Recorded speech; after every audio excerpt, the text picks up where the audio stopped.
सर्वेभ्यो नमो नमः। संस्कृत जगता सम्बद्धैः विभिन्नैः क्रियाकलापैः संवलिते संस्कृत साप्ताहिकी इति कार्यक्रमे भवतां समेषां स्वागतं व्याहरामि। अहमस्मि कार्यक्रमस्य उद्घोषिका निधि तिवारी। पुनरेकवारं नमस्करोमि। श्रोतारः आयान्तु सुभाषित प्रभागं प्रति। एनं प्रभागं प्रस्तौति डॉक्टर रूपलाल शर्मा। केयूरा न विभूषयन्ति पुरुषम् हारा न चन्द्रोज्ज्वला न स्नानं न विलेपनं न कुसुमम् नालङ्कृतो मूर्धजा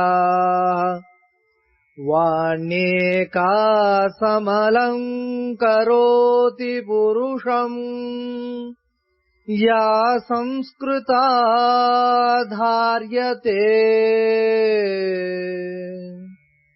क्षीयन्ते खलु भूषणानि सततम् वाग्भूषणम् भूषणम् वाग्भूषणम् भूषणम्। अर्थात बाजूबंद, चंद्रमा के समान मोतियों के हार, स्नान, चंदन आदि के लेपन, फूलों के श्रृंगार और संवारे हुए बालों से पुरुष की शोभा नहीं होती। पुरुष की शोभा केवल संस्कृत अर्थात संस्कार की हुई वाणी से ही होती है, क्योंकि कालक्रम से सभी आभूषण नष्ट हो जाते हैं, परंतु वाणी रूपी भूषण ही सदैव रहता है। धन्यवादाः भवते शर्मणि। प्रियाः बान्धवाः, अधुना समयः आगतः प्रसङ्गप्रभागस्य। प्रसङ्गप्रभागः प्रस्तूयते नरेन्द्र दत्त सेमवालेन। पशूनापतिं पापनाशं परेशं गजेन्द्रस्य कृतिं वसानं वरेण्यं जटाजूटमध्ये स्फुरद्गाङ्गवारिं महादेवमेकं स्मरामि स्मरारिम्। महेशं सुरेशं सुरारार्तिनाशं विभुं विश्वनाथं विभूत्यङ्गभूषं विरूपाक्षमिन्द्वर्कवह्नि त्रिनेत्रं सदानन्दमीडे प्रभुं पञ्चवक्त्रम्। साधुवादाः भवति। अयि मे श्रोतृवृन्दाः, साम्प्रतं साप्ताहिकी वार्तायाः क्रमा समागतः, यस्मिन् भवन्तः कर्णगोचरीकरिष्यन्ति दैशिक वैदेशिकभ्यां सम्बन्धिताः वार्ताः। वार्तेयं प्रस्तूयते सुषमा शर्मणा। G20 समूहस्य स्वास्थ्यमन्त्रिणां त्रिदिवसीयोपवेशनं गान्धीनगरे आयोज्यते। राष्ट्रपतिः द्रौपदी मुर्मुः दिवसात्मकं यात्रायै पश्चिम बंगाल प्रदेशे स्थित्वा मेरा बंगाल नशामुक्त बंगाल इति नामधेयम् अभियानं शुभारम्भितम्। चतुर्दिवसीय यूथ 20 सम्मेलनम् उत्तर प्रदेशे वाराणस्यां प्रारब्धम्। विश्व स्वास्थ्य संगठन पारंपरिक औषध वैश्विक शिखरोपवेशनं गुजरात राज्ये गान्धीनगरे प्रारब्धम्। राजमार्ग मन्त्रिणा नितिन गडकरिणा भीषण वृष्टेः क्षतिग्रस्त साहाय्योद्धार कार्याणां च हिमाचल प्रदेशे समीक्षा विहिता। संयुक्त अरब अमीरात देशेन भारत देशीय उत्तर राज्ययोः भीषण वृष्टेः जलपूर प्रभावित पीडितानालक्ष्य सम्भूय कार्याचरणाय ऐक्य भावना प्रदर्शिता। धन्यवादाः भवत्यै। यद्यदाचरति श्रेष्ठस्तत्तदेवेतरो जनः, स यत्प्रमाणं कुरुते लोकस्तदनुवर्तते। अर्थात महापुरुषाः यथा आचरन्ति तथैव सामान्यजनाः तेषाम् अनुसरणं कुर्वन्ति। तर्हि प्रस्तुमस्तावत् अद्यतनीयां ज्ञानविज्ञानवार्ताम्। अस्मिन् क्रमे अस्माकं समक्षं विराजन्ते केन्द्रीय संस्कृत विश्वविद्यालयस्य भोपाल परिसरस्य निदेशकाः प्रोफेसर रमाकान्त पाण्डे महाभागाः। तैः सह संवादं साधयति मम सहयोगिनी निधि झा। तर्हि श्रूयन्ताम्। प्रियांसः श्रोतारः, विदितचरमेव हि भवताम् सतां हि सङ्गः सकलं प्रसूते इति। सज्जनाः हि ज्ञानमार्गस्य परमनिदानभूताः भवन्ति। तस्मादेव कारणात् तेषां माध्यमेन वयं स्वात्मनः श्रोतृवृन्दांश्च उपकर्तुं प्रभवामः। अतः ज्ञानविज्ञाननिदर्शिन्यां प्रभागे महाजनानां प्रत्यक्षवचनम् अवधारयामः।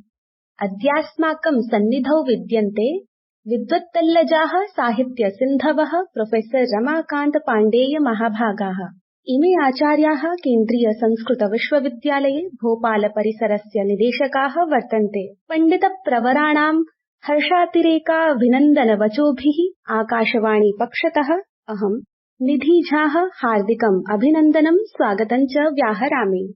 धन्यवादः। मान्यवर्याः, साक्षात्कार प्रभागस्य प्रथमे अंशे प्रश्नः यत् संस्कृतभाषायाः वर्तमाने वैज्ञानिके आधुनिके च युगे का आवश्यकता उपयोगिता वा वर्तते।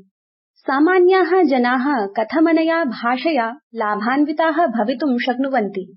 संस्कृतं केवलं भाषा नास्ति, तस्यां सांस्कृतिकः, ऐतिहासिकः, आध्यात्मिकश्च कश्चन प्रवाहः वर्तते।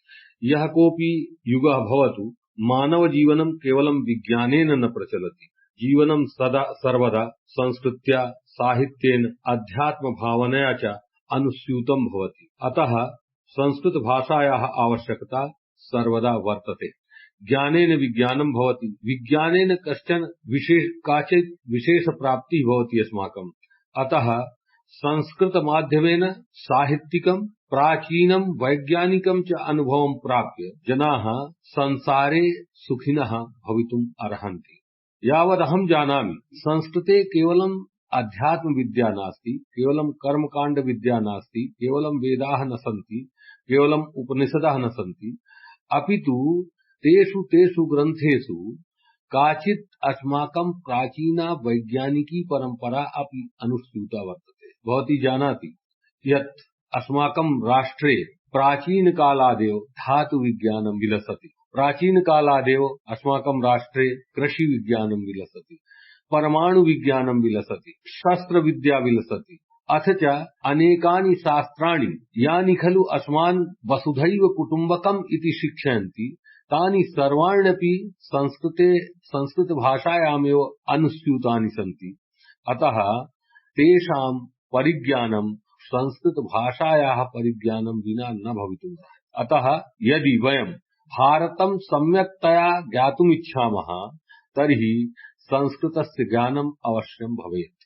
भवती एतदपि पृष्टवती यत् सामान्यजनाः ये सन्ति ते संस्कृतेन कथं लाभान्विताः भवितुमर्हन्ति। जनाः सामान्याः भवन्तु अथवा विशिष्टाः भवन्तु, विद्वांसाः भवन्तु अथवा सामान्यशिक्षिताः भवन्तु, सर्वेषां कृते काचित् संस्कृतिः अपेक्षिता भवति, किञ्चित् ज्ञानम् अपेक्षितं भवति। ज्ञानं विना यः कोऽपि मनुष्यः लोके न भवितुमर्हति। अतः संस्कृतं सर्वथा ज्ञानाय अपि आवश्यकं वर्तते। भवती एतदपि जानाति यत् रामायणं संस्कृते वर्तते, महाभारतं संस्कृतभाषायां निबद्धं वर्तते, श्रीमद्भगवद्गीता संस्कृतभाषायां निबद्धा अस्ति, उपनिषदः, दर्शनानि, व्याकरणं, न्यायशास्त्रं, सांख्यशास्त्रं, योगशास्त्रं यत्किमपि अस्ति तत्सर्वं संस्कृतभाषायाम् अनुस्यूतं वर्तते। एतेषां सामान्यजनानामपि व्यवहारे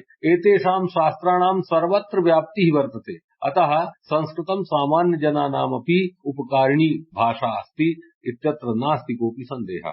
बहु समीचीनम्। मान्याः, सम्प्रति प्रश्नः यत् संस्कृताध्ययनेन साहित्याध्ययनेन वा वर्तमानयुगे छात्राः अध्येतारो वा कथं वृत्त्यवसरान् प्राप्तुं शक्नुवन्ति? कथं छात्राः भाषामिमां पठित्वा सफला भवितुं शक्नुवन्ति? भवती पृष्टवती यत् संस्कृताध्ययनेन साहित्याध्ययनेन वा वर्तमान युगे छात्राः अध्येतारो वा कथं वृत्त्यवसरान् प्राप्तुं शक्नुवन्ति। वस्तुतः संस्कृतं सर्वभाषाणां जननी वर्तते। अद्यत्वे भवती जानाति यत् संगणक विज्ञानं यद्वर्तते अथवा प्राकृतिक भाषा विज्ञानं यद्वर्तते तत्र सर्वत्र संस्कृतस्य व्याप्तिः अस्ति। यावत् संस्कृतस्य परिज्ञानं नास्ति तावत् यः कोऽपि तस्मिन् क्षेत्रे कार्यं कर्तुं न शक्नोति। अद्यत्वे अस्माभिः सर्वत्र दृश्यते यत् अनुवादस्यापि काचित् परम्परा विलसति। नव शब्द निर्माणस्यापि काचित् आवश्यकता अस्माकं वर्तते, परम्परापि वर्तते। संस्कृते शब्द निर्माणस्य महत् सामर्थ्यम् अस्ति। अतः यदि अस्माकं छात्राः सम्यक्तया साहित्यं पठन्ति तत्र शब्दानां प्राप्तिः भवति, अथ च व्याकरणं पठन्ति तत्र धातूनां परिज्ञानं भविष्यति, प्रत्ययानां परिज्ञानं भविष्यति। तो अद्य अस्मिन् युगे येषां शब्दानां नव शब्दानां आवश्यकता वर्तते तेषां निर्माणाय संस्कृतभाषायाः महती आवश्यकता, अनुवादाय महती आवश्यकता। ये वैदेशिकाः सन्ति, पाश्चात्यदेशीयाः, तेऽपि संस्कृतस्य परिज्ञानं प्राप्तुं वाञ्छन्ति। अतः अस्माकं संस्कृतछात्राणां कृते कश्चित् नवीनः अवसरः अद्यत्वे उपलब्धः अस्ति। संस्कृत नाट्यशास्त्रं यद्वर्तते, नाट्यविज्ञानं यद्वर्तते, नाटकानां मञ्चनं यदस्ति, अनुवादस्य कला या वर्तते, पद्य रचनायाः या प्रक्रिया वर्तते, तस्य नव अवसराः अद्यत्वे उपलब्धाः सन्ति। अतः संस्कृत साहित्यस्य अध्येतारः अथ च संस्कृत भाषायाः अध्येतारः, संस्कृत शास्त्राणां ये अध्येतारः सन्ति ते सर्वेपि वृत्त्यवसरान् प्राप्नुवन्ति। संस्कृते तु वस्तुतः वृत्तेः अवसराः अन्य भाषापेक्षया आधिक्येन सन्ति। यः कोऽपि आङ्ग्लभाषामाध्यमेन यदि वदति तर्हि संस्कृतस्य यदि आङ्ग्लभाषामाध्यमेन सह प्रचारं करोति अथवा संस्कृतशास्त्रेषु निहितं तत्त्वम् आङ्ग्लभाषामाध्यमेन पाठयति अथवा लिखति तर्हि तु वृत्त्यवसराः आधिक्येन लभ्यन्ते। जनाः अस्माकं विज्ञानं ज्ञातुं तथा न समुत्सुकाः सन्ति यथा अस्माकम् अध्यात्मविद्यां ज्ञातुं समुत्सुकाः सन्ति। अतः संस्कृतस्य अद्यापि अवसरः, संस्कृते अद्यापि वृत्त्यवसरः वर्तते, तत्र कोऽपि सन्देहः नास्ति। मान्याः, संवादस्यास्य अन्तिमे चरणे आकाशवाण्याः श्रोतृवर्येभ्यः भवतां सन्देशः कः? अस्माकं ये संस्कृतस्य अध्येतारः सन्ति अथ च यस्याः कस्यापि भाषायाः अथवा यस्य कस्यापि विषयस्य अध्येतारः सन्ति तैः सर्वैः संस्कृतं वस्तुतः ज्ञातव्यमेव। संस्कृतस्य ज्ञानं विना सः भारतवर्षं ज्ञातुमेव न शक्नोति। अस्माकं रामायणं महाभारतं यद्वर्तते तत् ऐतिहासिकं वर्तते। भारतस्य इतिहासं वयं यदि न जानीमः तर्हि भारतस्य परिज्ञानं न भवितुमर्हति। तथैव अस्माकं यः सांस्कृतिक परिवेशः वर्तते, अस्माकं या दार्शनिकी परम्परा वर्तते, अस्माकं या आध्यात्मिकी परम्परा वर्तते, अथ च विश्वबन्धुत्वस्य या अस्माकं भावना वर्तते, तासां वा सर्वेषां परिज्ञानाय संस्कृतस्य परिज्ञानम् आवश्यकम् अस्ति। अतः सर्वैः यत्किञ्चित् संस्कृतभाषायाः अध्ययनं करणीयमेव, अन्यथा तु तेषां जीवनम् अपूर्णमेव भवति इत्येव मम सन्देशः श्रोतॄणां कृते वर्तते। पाण्डेय महोदयाः, भवद्भिः संस्कृतभाषामवलम्ब्य प्रतिपादितैः वचोभिः वयम् अनुरञ्जिताः धन्याः। एतस्मै संवादाय भवद्भिः स्वीयः अमूल्य समयः कल्पितः, तदर्थम् आकाशवाणी पक्षतः पौनः पुन्येन भवद्भ्यः हार्दाः धन्यवादाः, सादरं प्रणामाः। जयतु संस्कृतं। भवत्याः कृते मम धन्यवादाः, अथ च ये अस्माकं श्रोतारः सन्ति तेषां कृतेपि धन्यवादः अस्ति। धन्यवादाः रमाकान्त पाण्डेवर्येभ्यः। संस्कृत जगति प्रचल्यमानां वार्ताम् अवलम्ब्य प्रस्तुमः संस्कृत दिग्दर्शन प्रभागम्। प्रभागेऽस्मिन् संस्कृत कार्यक्रमाणां तादृशानां कार्याणाम् उल्लेखो भविष्यति। विभागोऽयं कथयति पुरुषोत्तम शर्मा। विगते शनिवासरे दिल्ली संस्कृत अकादम्या स्वतन्त्रता दिवसम् उपलक्ष्य अखिल भारतीयं संस्कृत कवि सम्मेलनम् आयोजितम्। अत्र सम्मेलने आमन्त्रित कविभिः राष्ट्रभक्तिमयं काव्यपाठं श्रावितम्। अगस्त त्रयोदश्यां रविवासरे संस्कृत संस्कृति विकास संस्थानेन आचार्य रामानुजन स्मृति व्याख्यानम् आयोजितम्। अन्तर्जाल माध्यमेन आयोजिते व्याख्याने भारतीय संस्कृतौ नारीणां महत्त्वमिति विषये विद्वद्भिः वक्तव्यं प्रस्तुतम्। केन्द्रीय संस्कृत विश्वविद्यालयेन देववाणी परिषदा पीजीडीएवी साञ्जय महाविद्यालयस्य संस्कृत विभागेन च नवदिल्ल्याम् आगामिने शनिवासरे राष्ट्रिया संगोष्ठी आयोजयिष्यते। अस्यां संगोष्ठ्यां संस्कृत साहित्ये पद्मश्री रमाकान्त शुक्लस्य अवदानमिति विषये चर्चा भविष्यति। केन्द्रीय संस्कृत विश्वविद्यालयस्य प्रयागराजस्थे गंगानाथ झा परिसरे 15 दिवसीया संस्कृत भाषा शिक्षण कार्यशाला आयोजयिष्यते। एषा कार्यशाला सोमवासरात् प्रतिदिनं सायं 4:15 सार्ध-5 यावत् भविष्यति। प्रियमित्राणि, बालानां मनोरञ्जनाय मोदनाय च बालवल्लरी प्रभागम् अभिमुखीकुर्वन्तु। आयान्तु शृण्मः बालवल्लरी प्रभागम्। कथयति एनं प्रभागम् मम सहयोगिनी साधना शर्मा। बालाः कथं सन्ति? अद्य अहम् एकां कवितां श्रावयामि। कवितायाः शीर्षकः अस्ति वन्दे राष्ट्रम्। वन्दे राष्ट्रम् मातृरूपम्। वन्दे राष्ट्रम् पितृरूपम्। वन्दे राष्ट्रम् बन्धुरूपम्। वन्दे राष्ट्रम् देवरूपम्। वन्दे राष्ट्रम् मातृरूपम्। वन्दे राष्ट्रम् देवरूपम्। वन्दे राष्ट्रम् आत्मरूपम्। वन्दे राष्ट्रम् अखिलरूपम्। वन्दे राष्ट्रम् अखिलरूपम्। वन्दे मातरम्। वन्दे मातरम्। भवत्यै धन्यवादाः। श्रोतारः श्रूयन्ताम् एक भारत श्रेष्ठ भारत इति अनुभागः प्रस्तूयते मम सहयोगिनया मुदिता वेतालेन। प्रथमं वाक्यमस्ति पुराणस्य शाब्दिकः अर्थः कः। पहला वाक्य है पुराण का शाब्दिक अर्थ क्या है। मराठी में पुराण याचा अर्थ काय। द्वितीयं वाक्यमस्ति पुराण शब्दस्य अर्थः प्राचीनः अस्ति। दूसरा वाक्य है प्राचीन पुराण शब्द का अर्थ है। मराठी में पुराण या शब्दाचा अर्थ प्राचीन असं आहे। तृतीयं वाक्यमस्ति पुराणानां रचनायै कस्याः भाषायाः प्रयोगः अभवत्।